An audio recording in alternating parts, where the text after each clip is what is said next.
Hello students, welcome back to my channel. और जैसा कि हम लोग लास्ट वीडियो लेक्चर में कॉलम एंड स्टड्स ख़त्म कर चुके थे, आज शुरू करेंगे थिन सिलेंडर्स। आज का वीडियो काफ़ी दिन बाद अपलोड हो रहा है जस्ट बिकॉज मेरे माइक में थोड़ी प्रॉब्लम हो गई थी। तो शुरू करते हैं आज थिन सिलेंडर्स। चैनल को सब्सक्राइब करिए और कराइए, लाइक करिए, वीडियो को समझ में आ रहे हैं तो शेयर करिए। तो पहले बच्चों समझते हैं ये थिन सिलेंडर क्या है। अगर थिन है, थिन का मतलब पतला, तो फिर थिक भी होता होगा, थिक का मतलब मोटा। तो पहले तो सिलेंडर को समझे। तो सिलेंडर एक ऐसी ऑब्जेक्ट होती है जो हम लोग क्लास 9 से भी पढ़ रहे हैं। एक ऐसी ऑब्जेक्ट है सिलेंडर जो साइड से क्या है, गोल है, और ऐसे लेंथ में भी या डेप्थ में भी इसके पास कुछ डायमेंशन है। तो हम लोग जो बात करेंगे बच्चों वो हॉलो सिलेंडर्स होंगे। ये हॉलो सिलेंडर्स होंगे। हॉलो सिलेंडर यानी कि ऐसा, यानी कि मटेरियल बीच में नहीं होगा बल्कि मटेरियल केवल यहां होगा, इस जगह पर होगा। ठीक है, इस तरह से होगा। ठीक, अगर इसको सामने से देखोगे या ऊपर से देखोगे तो ये ऐसा दिखाई पड़ेगा। जो इसका ये वाला फेस है, ये इंटरनल डायमीटर हो गया, और ये क्या हो जाती है, इसकी थिकनेस हो जाती है। क्या है ये, इसका थिकनेस। तो इसमें तीन चीजें हैं सिलेंडर में, एक लेंथ है, एक थिकनेस और एक डायमीटर। और डायमीटर जब भी मैं बोलूंगा थिन सिलेंडर में तो वो इंटरनल डायमीटर होगा, ध्यान रखिएगा। एक्सटर्नल डायमीटर का इसमें कोई काम है नहीं। कभी मन करे निकालने का तो डी में 2 बार टी जोड़ देना तो आ जाएगा। खैर आगे देखते हैं हम लोग। तो तीन चीजें हैं। तो थिन सिलेंडर और थिक सिलेंडर में फर्क क्या है भाई? आप किसी भी सिलेंडर का थिकनेस नाप सकते हो। अगर आपको दिया हुआ है एक सिलेंडर, थिकनेस नाप लो स्केल से, और डायमीटर नाप लो, चाहे उससे स्केल से नाप लो, चाहे किसी मेजरिंग टेप से नाप लीजिए, ऐसे नाप लेंगे। तो यहां पर अगर थिकनेस और डायमीटर नापने के बाद इनका रेशो अगर लेस देन 1/20 आए तो जो सिलेंडर होगा वो कैसा होगा? वो सिलेंडर कहलाएगा थिन सिलेंडर। और अगर यही T/D का रेशो ग्रेटर देन 120 आ जाए, ग्रेटर देन 120 आ जाए तो वो सिलेंडर कहलाएगा थिक सिलेंडर। ठीक है, अब इसमें समझो, जैसे मान लेते हैं हमारे पास ये वाला सिलेंडर है एक, ये वाला, ठीक है। तो इसकी थिकनेस क्या होगी? ये जो प्लास्टिक का बना हुआ ना, तो प्लास्टिक की एक चादर रही होगी, उसको ऐसे गोल मोड़ा गया होगा, तो वो जो चादर की थोड़ी सी पतली सी थिकनेस होगी, वो थिकनेस नाप लीजिए और इसका डायमीटर नाप लीजिए। तो जब आप थिकनेस और डायमीटर दोनों चीजें नाप लेंगे तो आप ये रेशो आराम से निकाल सकते हैं। तो ये थिन सिलेंडर और ये थिक सिलेंडर के लिए है। अभी बच्चों हम लोग जो पढ़ने जा रहे हैं वो थिन सिलेंडर पढ़ने जा रहे हैं।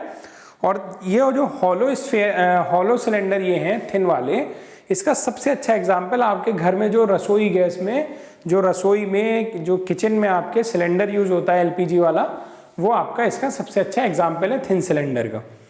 थिन सिलेंडर में रखा क्या जाता है? अरे सबसे बढ़िया LPG आपके घर में, या और भी कुछ लिक्विड रखे जा सकते हैं, और भी कुछ गैसेस रखी जा सकती हैं।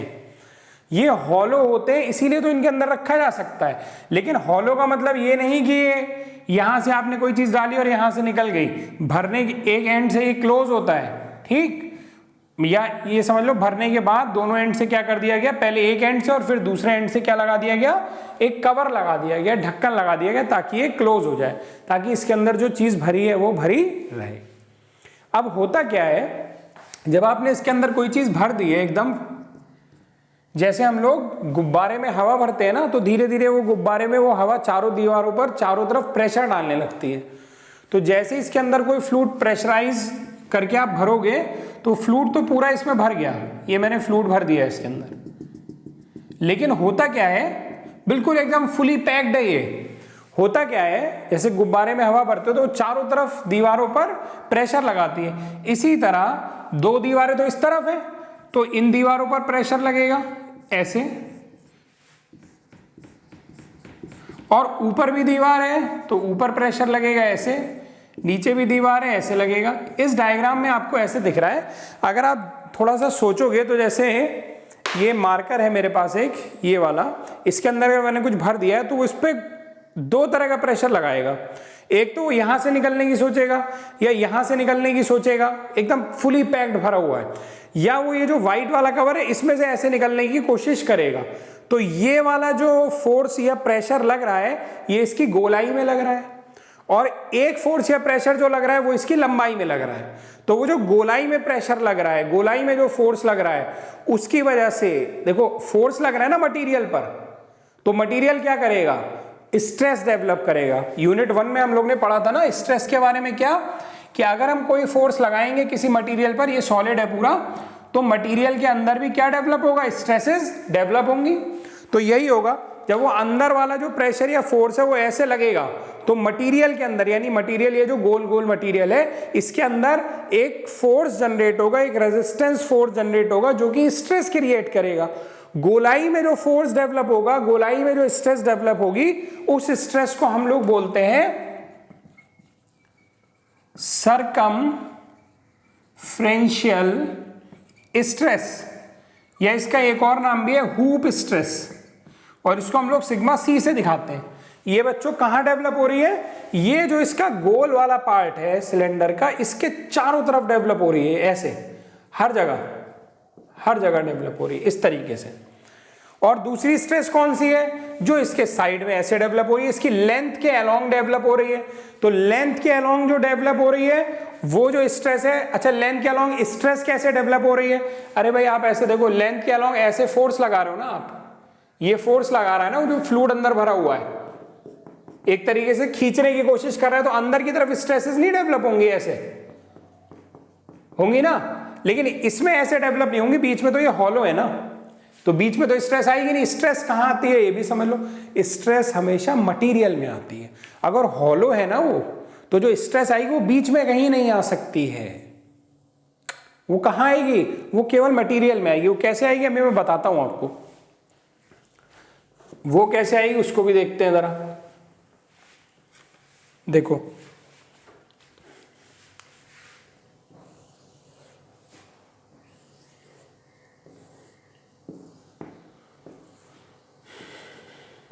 ये एक हॉलो सिलेंडर बना दिया, तो वो जो फ्लूइड का प्रेशर है वो तो यहां लग रहा है, ऐसे लग रहा है। तो अब अंदर की तरफ भाई फोर्स के उल्टा स्ट्रेस आता है ना, तो अंदर की तरफ स्ट्रेस आएगा, लेकिन स्ट्रेस आएगा कहां, यहां थोड़ी आएगा, यहां नहीं आएगा, यहां तो मटेरियल ही नहीं है। मटेरियल जहां है वहां पे ये स्ट्रेस वाला फोर्स डेवलप होगा, ये इस तरीके से सॉरी एरो इधर रहेगा, जहां मटेरियल होगा वहां ये फोर्स डेवलप होगा, जो स्ट्रेस वाला है या रेजिस्टिंग फोर्स है वहां ये डेवलप होगा। अब जब इस तरह के फोर्स की स्टडी करोगे तो इसकी ब्रेकिंग अलग तरीके से होगी, और इस तरह के फोर्स के बारे में सोचोगे तो इसकी ब्रेकिंग अलग तरीके से होगी।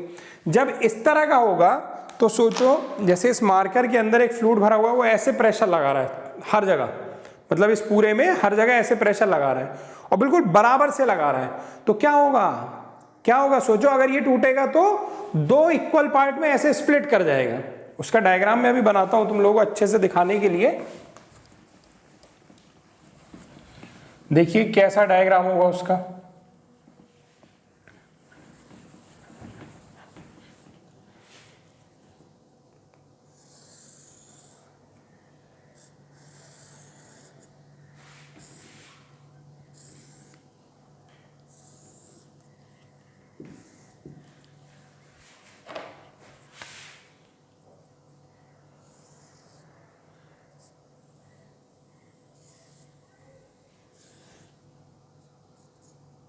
थोड़ा आप लोग अच्छा सा बना लीजिएगा, मैंने बस आपको दिखाने के लिए बना दिया। ऐसे ये दो इक्वल पार्ट में स्प्लिट हो जाएगा, और स्प्लिट होने के लिए फोर्स कैसे लगे होंगे, इस पे नीचे की तरफ लगे होंगे, तो स्ट्रेस वाला फोर्स यहां पे डेवलप होगा। भाई मटेरियल तो यही है ना, सोच के देखो। इसी तरह इसमें ऊपर की तरफ लगा होगा तो किधर डेवलप होगा, ऐसे डेवलप होगा, नीचे की तरफ स्ट्रेस वाला फोर्स या रेजिस्टिंग फोर्स कह सकते हैं। ये जो मैंने एरो बनाए हैं ये कौन से एरो हैं, ये हैं रेजिस्टिव फोर्स के एरो, ठीक है।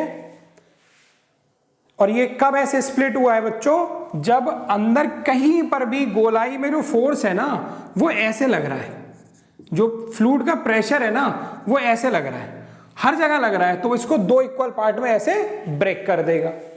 अब हमें यही जानना है, ये रेजिस्टिव फोर्स आया है, इसको अगर हम लोग एरिया से डिवाइड कर देंगे तो हमें स्ट्रेस मिल जाएगा, नहीं मिल जाएगा। और क्योंकि ये स्ट्रेस जो होगा वो गोलाई में डेवलप हुआ होगा, इसलिए इसका नाम क्या है, सरकमफेरेंशियल स्ट्रेस।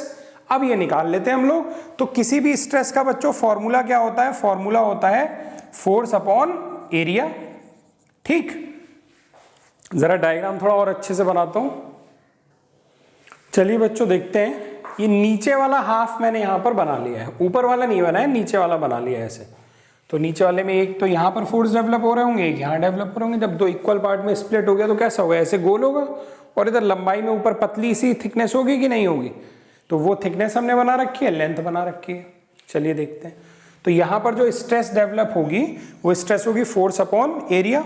तो स्ट्रेस को सिग्मा सी लिख देता हूँ, फोर्स मुझे अभी पता नहीं, उसको मैं एफ लिख देता हूँ, और एरिया जिस एरिया पर ये फोर्स डेवलप हो रहे हैं, तो टी इंटू एल यहाँ पर है और टी इंटू एल यहाँ पर है, दो जगह पे डेवलप हो रहे हैं ये। तो कितना हो जाएगा बच्चों, 2 into T into L, double हो गया। ठीक, अब इस फोर्स की कैलकुलेशन करेंगे।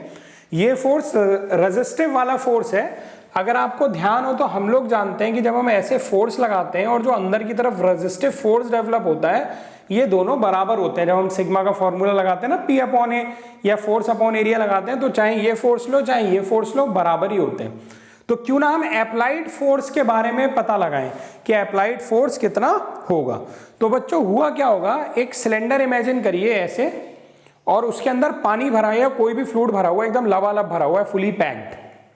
अब क्या होगा कि हाफ में सोचो, वो जो हाफ पार्ट आपको दिखाई दे रहा है, जो ऊपर का फ्लूइड है वो उस पर नीचे की तरफ फोर्स लगा रहा होगा, नीचे की तरफ प्रेशर लगा रहा होगा, तो वो किस एरिया पर लगा रहा होगा, वो जो हाफ पार्ट में फ्लूइड भरा हुआ है वो किस शेप का होगा, वो एक रेक्टेंगुलर शेप का होगा। ध्यान से सोच के देखो, वो एक रेक्टेंगुलर शेप का होगा, वो यही तो होगा एक्चुअली, यही वाला पार्ट तो होगा, और इसी में वो पानी भरा हुआ है जिसके ऊपर अपर वाला सिलेंडर, जो अपर वाला जो फ्लूइड है वो प्रेशर लगाएगा।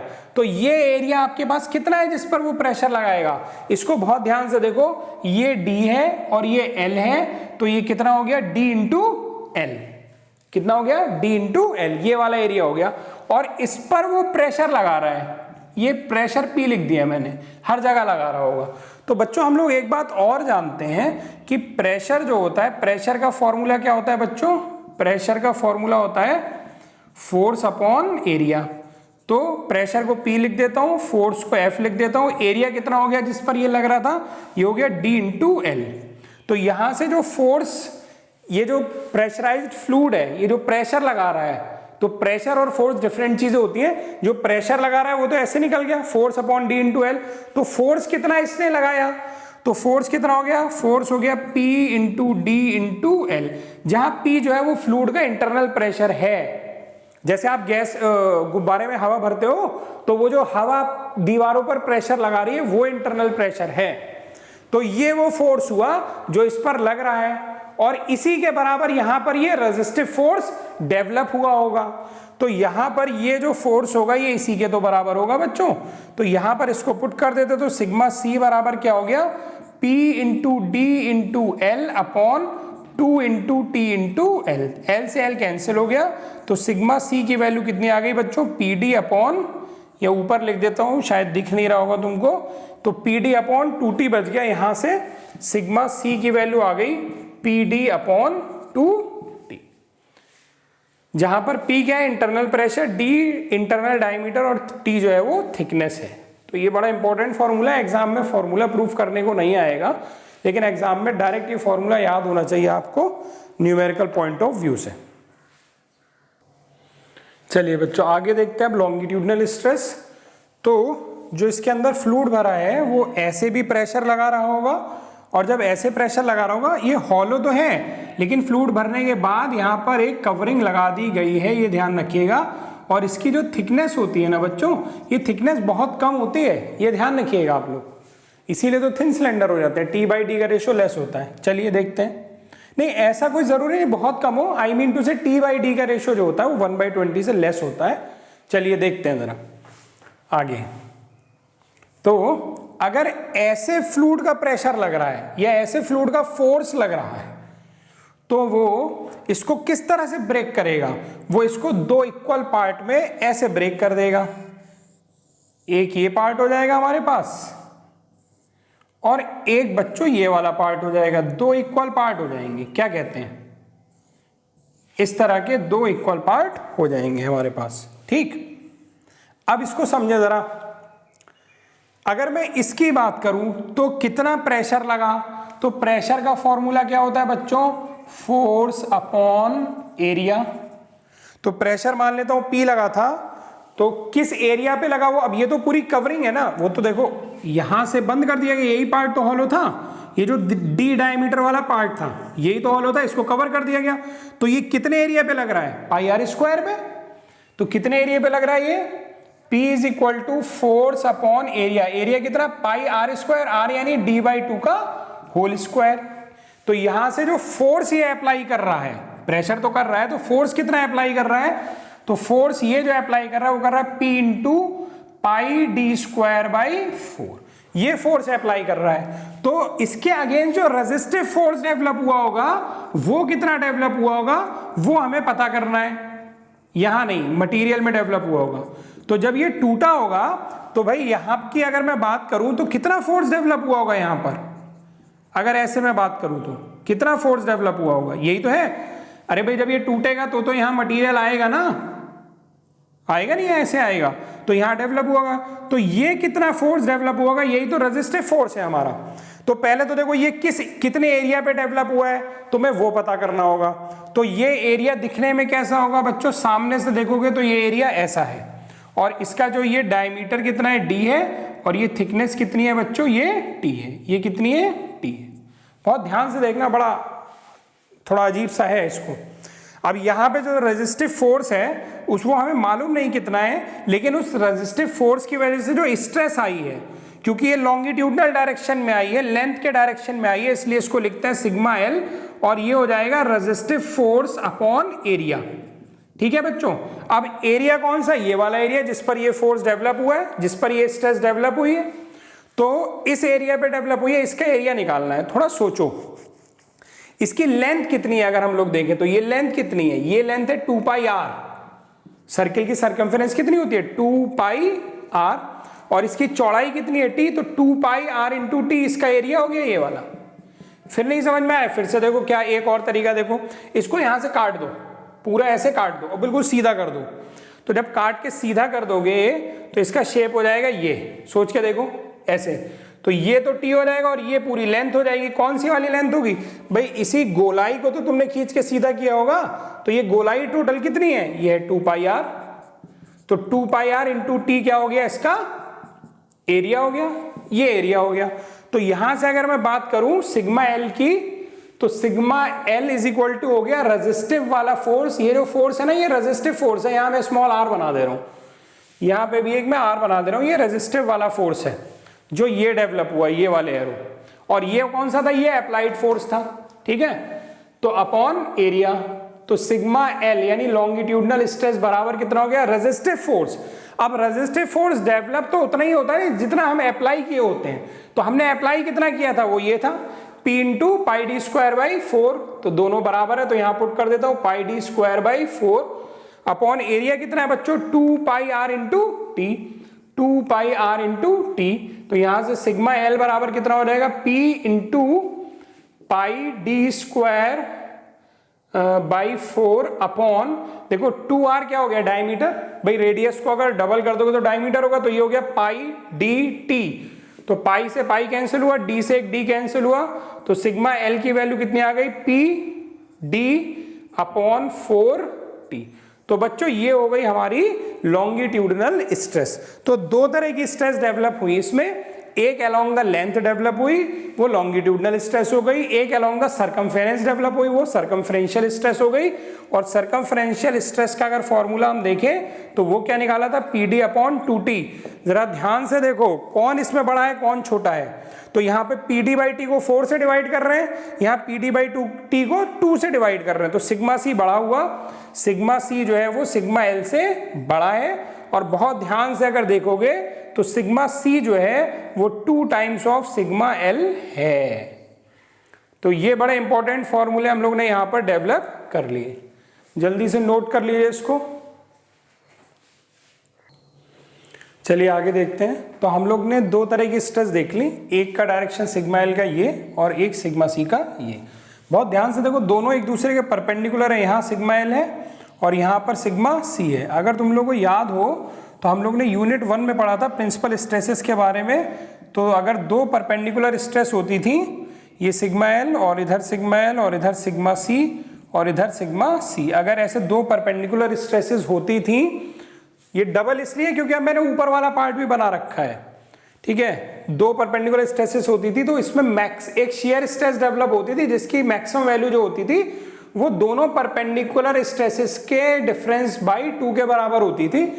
तो यहां पर सिग्मा 1 कितना हो गया हमारा, sigma c minus sigma l upon 2, sigma c की value p d upon 2t minus p d upon 4t upon 2, इसको सॉल्व करोगे तो ये निकल के आएगा पी डी अपॉन 80।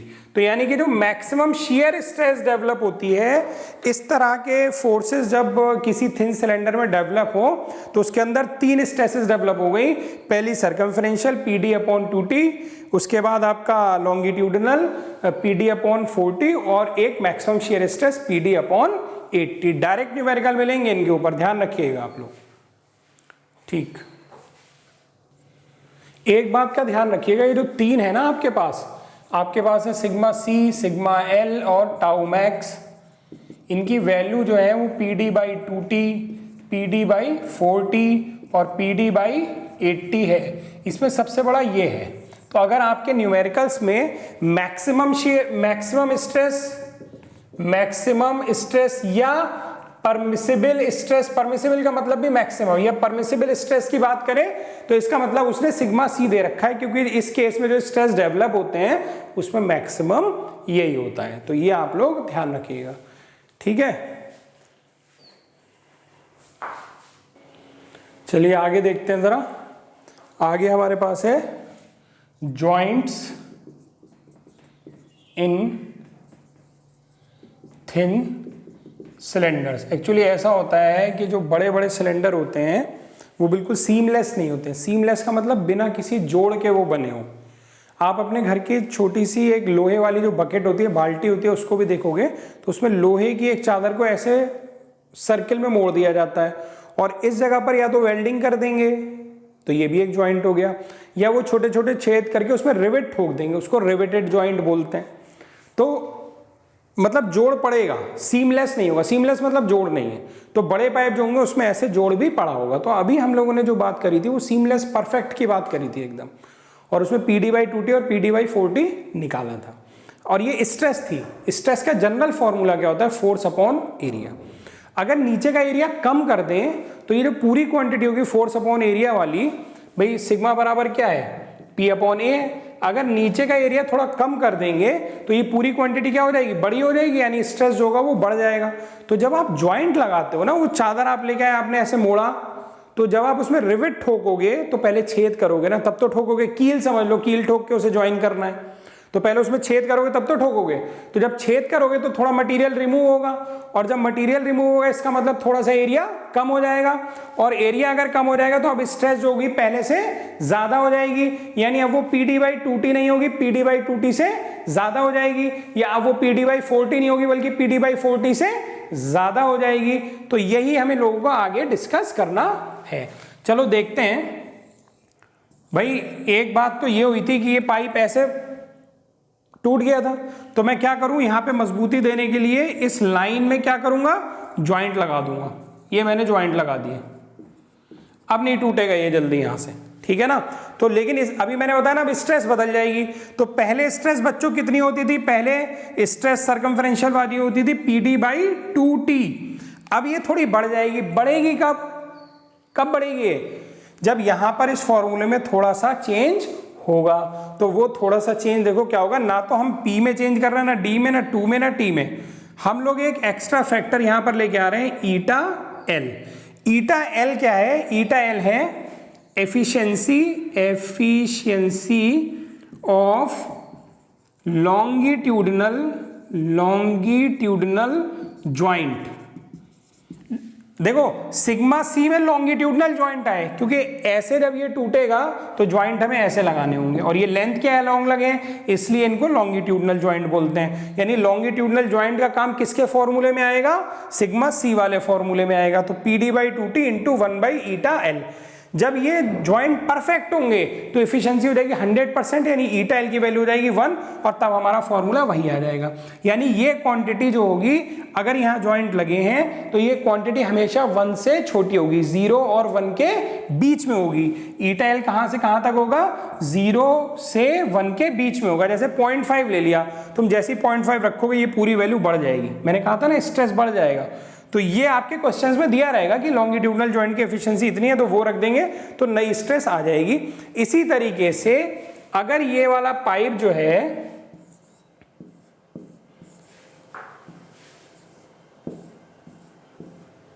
वो ऐसे टूटता, तो मैं क्या करूंगा, यहां पर ज्वाइंट लगा दूंगा, और जब ऐसे टूटता है तो कौन सी स्ट्रेस डेवलप हुई थी, सिग्मा L कितनी, PD/4T।